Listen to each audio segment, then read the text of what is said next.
am not the first or last person to have developed a perspective on the idea of what has become called cancel culture. I mean, let's face it, it is a popular thing. It is literally, as they say when talking about popular culture, in the zeitgeist. And though it means different things to different people, it basically is the choice to, typically across a social media channel, to advocate that someone, often in the stories a famous person, to be canceled for something they have become accused of, admitted to, or most often for something that they said. Now, the popularity of cancel culture has been fueled, at least I believe, by its ease of execution. Let's face it, it's done through social media, through Instagram, through Twitter, which, as we all know, are very easy and low friction ways of attempting to express yourself. And though if you think about the changes in your life that have been truly worth making, have they ever really been easy?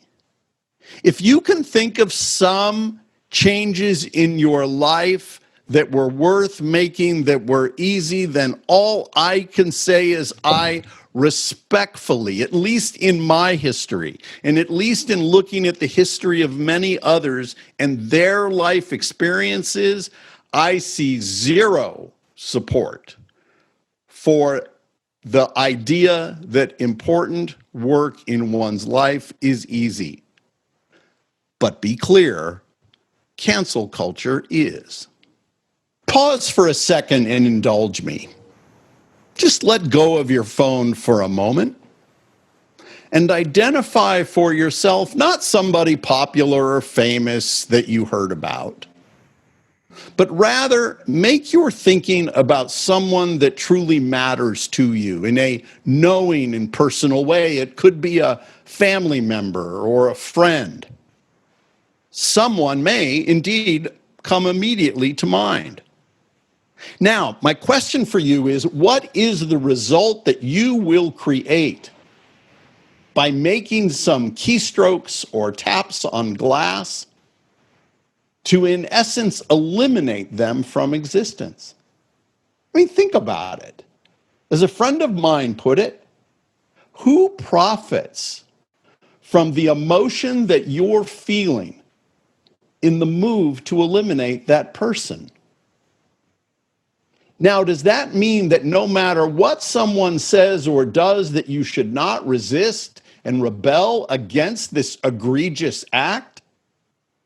And that you should not stand up to that person? Absolutely not. What I am suggesting is the potential to possibly elevate rather than lower yourself in the face of this discomfort. Canceling someone ends our chance to learn things worth learning because it takes us off any path that would allow us to be curious in the face of discomfort. There is that old saying that I must mention, that certainty is the place we stop when we are tired of thinking. You know, all of us every day, seemingly in every moment, face an ongoing test. How do we choose to respond to the hard things that do test us in our lives?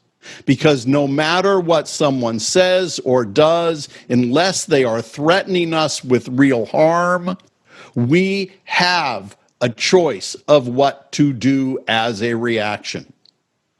Now, if you still choose to cancel, especially with that person you know, because you feel harmed somehow by something they said or did in a way that you didn't like, you are also canceling your chance to be simply better.